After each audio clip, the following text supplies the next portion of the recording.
వర నిర్ణయం. విశ్వపతి మీనాక్షి దంపతులకు మైథిలి ఒకతే సంతానం. గారాబం చేసిన కూతురిని తగిన క్రమశిక్షణతో పెంచాడు విశ్వపతి. మైథిలి కూడా స్వతహాగా చురుకైనది, బుద్ధిమంతురాలు. ఆమె విశ్వపతి ఆస్తికి అంతటికీ ఏకైక వారసురాలు కావడం చేత తమ కోడలిగా చేసుకోవాలని చాలామంది ఉవ్వులూరేవారు. అయితే తమ కోరికను బయటపెట్టి ప్రయోజనం లేదని అందరికీ తెలుసు. కారణం, విశ్వపతి ముగ్గురు మేనల్లుళ్ళు. విశ్వపతికి ముగ్గురు అక్కలున్నారు. వాళ్ళ ముగ్గురికి రామం, సూర్యం, చంద్రం అనే పేర్లు గల ముగ్గురు కొడుకులు ఉన్నారు. వాళ్ళ తల్లుళ్ళు ముగ్గురికి మైథిలి తమ కోడల్ని చేసుకోవాలని ఆశగా ఉన్నది. విశ్వపతి మేనల్లుళ్ళు ముగ్గురిలో రామం కంటే సూర్యం, చంద్రం ఇద్దరు ధనవంతులు. అయితే వాళ్ళల్లో సూర్యం కంటే చంద్రం ఎక్కువ అందగాడు కావడం చేత మీనాక్షికి కూతుర్ని చంద్రానికిచ్చి పెళ్లి చేయాలని కోరికగా ఉండేది. ఒకనాడు విశ్వపతి కూతురిని బేర పిలిచి, అమ్మా, నిన్ను తమ కోడల్ని చేసుకోవాలని నీ ముగ్గురు మేనత్తులు కూడా ఉబలాటంగానే ఉన్నది. నిన్ను చంద్రానికి ఇచ్చి పెళ్లి చేయాలన్న మీ అమ్మ కోరిక నీకు తెలియంది కాదు. నాకంటూ ప్రత్యేకంగా ఏ కోరిక లేదు. ముగ్గురు మేనళ్ళు నాకు సమానమే. నువ్వు తెలివైన దానివే కాక బుద్ధిమంతురాలు అన్న అహంకారం తండ్రిగా నాకు ఎంతో ఆనందం. బాగా ఆలోచించుకొని నువ్వే వర నిర్ణయం చెయ్యి. ఆ ప్రకారమే నీ పెళ్ళి జరిపిస్తాను అన్నాడు. తండ్రి మాటలకు మైథిలి కాస్త సిగ్గుపడుతూ, నిర్ణయించేందుకు ఆ ముగ్గురి అలవాట్లు, ప్రవర్తన నీ నాటి వరకు అంతగా గమనించలేదు నాన్న అన్నది. ఇది విని విశ్వపతి ఒక్క క్షణం ఆలోచించి, మరొక 15 రోజుల్లో ఉగాది పండుగ రానే వస్తున్నది. పండుగకు రమ్మని నీ ముగ్గురు భావాలను ఆహ్వానిస్తాను. అప్పుడు తీరికగా నీ పరీక్ష కాని అన్నాడు. తర్వాత విశ్వపతి వెళ్ళి పండుగకు 3 కుటుంబాలను ఆహ్వానించి పెళ్లి మాట ఎత్తిన ముగ్గురక్కలకు నిర్ణయం నా కూతురికే వదిలేశాను. ఏ సంగతి ఉగాది వెళ్ళగానే చెప్తానన్నది. దాని ఇష్టప్రకారమే చేస్తాను అని అన్నాడు. విశ్వపతి ముగ్గురు మేనల్లుళ్ళు పండుగకు వచ్చారు. ఉగాది నాడు తెల్లవారుజామున లేచి తలంట్లు పోసుకొని విశ్వపతి కొన్న కొత్త బట్టలు కట్టుకున్నారు.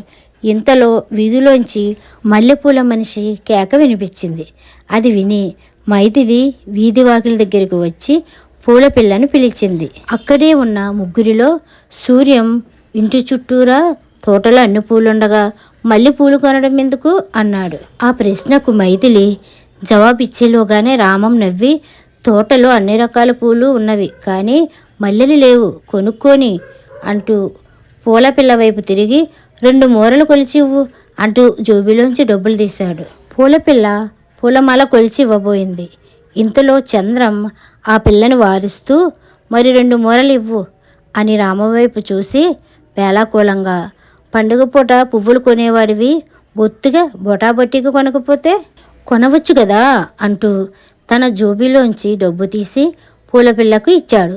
రామం ఆ మాటలకు చిన్నబుచ్చుకోక, ఇంట్లో ఉన్న 2 ఆడవాళ్ళ తలలకు 2 మూరల పువ్వులు చాలు, అవసరానికి మించి వృధా చేయడం దేనికి అన్నాడు. తల కొలిచి పువ్వులు కొంటావన్నమాట, బేస్ అంటూ నవ్వాడు చంద్రం. సూర్యం అతడి నవ్వుకు శృతి కలిపాడు. రామం మౌనంగా ఊరుకున్నాడు.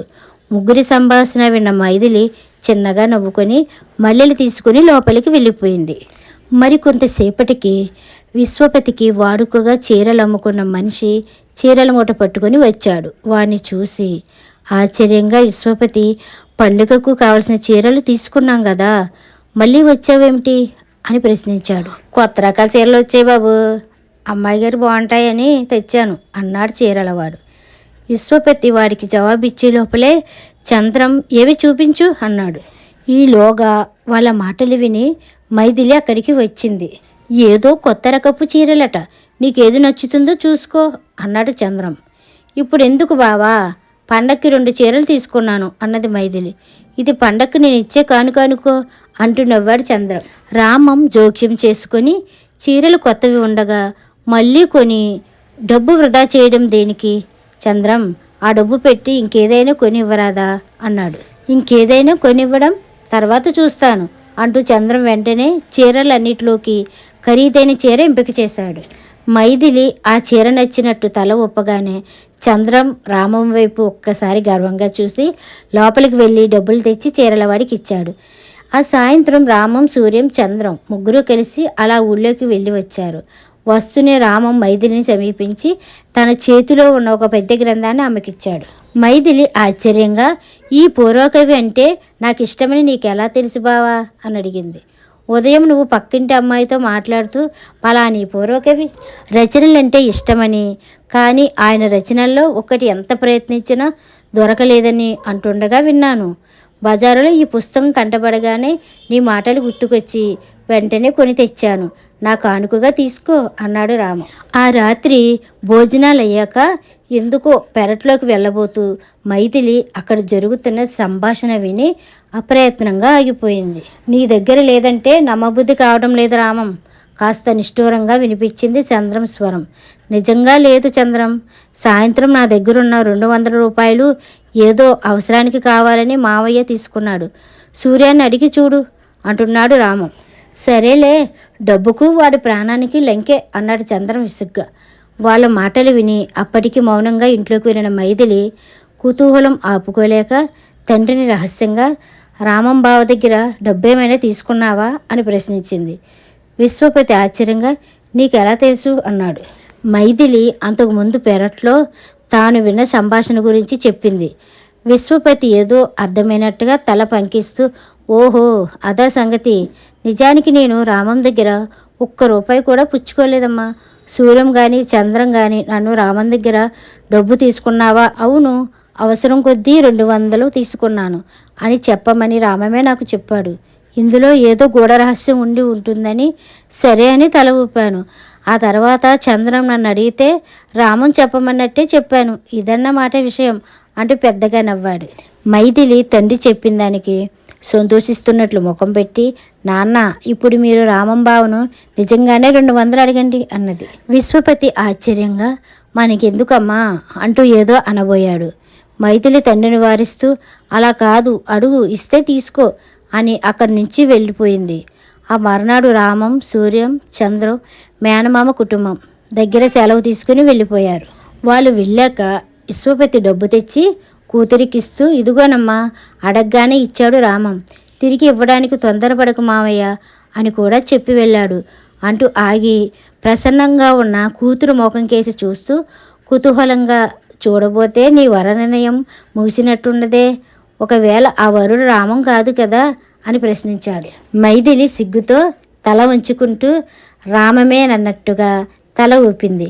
కొంచెం దూరంగా నిలబడి తండ్రి కూతుర్ల సంభాషణ అంతా విన్న మీనాక్షి వాళ్ళని సమీపించి, తండ్రి కూతుళ్ళ పరీక్షలో రామం నెగ్గాడన్న మాట ఇంతకు అతడి గొప్ప, చంద్రం తక్కువ ఏమిటి తల్లి అని మైథిలి ప్రశ్నించింది. విశ్వపతి చిరునవ్వుతో చెప్పమన్నట్టుగా కూతురి వైపు చూశాడు. మైథిలి తల్లికేసి చూసి చిన్నగా నవ్వి, వాళ్ళ గొప్ప తక్కువల గురించి ఎంతైనా చెప్పవచ్చమ్మా, ఆయన 4 మాటల్లో చెప్తాను. డబ్బు సంపాదించడంలోనే కాదు, సంపాదించిన దాన్ని ఖర్చు చేయడంలో కూడా మనిషి తెలివితేటలు బయటపడతాయి. చంద్రం అతికిపోయే రకం, సూర్యం అందుకు పూర్తి వ్యతిరేకంగా పరమ పిసినారి. మధ్యస్థుడైన రామం ఏ ఖర్చు ఎలా చెయ్యాలో తెలిసినవాడు. గొప్పలకు పోయి తన దగ్గరున్న డబ్బు పెట్టి నాకు చీర కొనేసిన చంద్రం రామాన్ని అప్పు అడగవలసి వచ్చింది. అటువంటి వాడికి ఇచ్చిన డబ్బు తిరిగి రాదని తెలిసిన రామం నేర్పుగా తప్పించుకున్నాడు. అయితే అదే డబ్బు నాన్నకివ్వడానికి వెనకాడలేదు. అంతేకాదు, పరోక్షంగా నా మనసు తెలుసుకొని నా కోసం పుస్తకం తెచ్చిన రామం నా భర్త. అయితే నా మనసు తెలుసుకొని ప్రవర్తిస్తాడు. నేను కోరేవి మంచివైతే తీరుస్తాడు, లేని పక్షంలో అదుపు చేస్తాడు. ఇప్పుడు చెప్పు, చంద్రం కంటే రామం గొప్పవాడు కాదా అని ప్రశ్నించింది. మీనాక్షి చప్పున ఏమీ మాట్లాడలేకపోయింది. విశ్వపతి గర్వంగా నవ్వుతూ, ఏం చెబుతుందమ్మా, ఆవిడకు అటువంటి ఆలోచనలు వస్తే కదా చెప్పడానికి అన్నాడు. మీనాక్షి వెంటనే చిరుకోపంగా, నాకు రాకపోతేనేం, నా కూతురికి వచ్చాయి కదా, అదెవరనుకున్నారు, మీనాక్షి కూతురు అంటూ తృప్తిగా వంటింట్లోకి నడిచింది. ఈ వీడియో కనుక మీకు నచ్చినట్లయితే like, share, subscribe to Durgapriya official. అలాగే పక్కనున్న బెల్ ఐకాన్ క్లిక్ చేయండి. ఉంటాను మరి, బాయ్.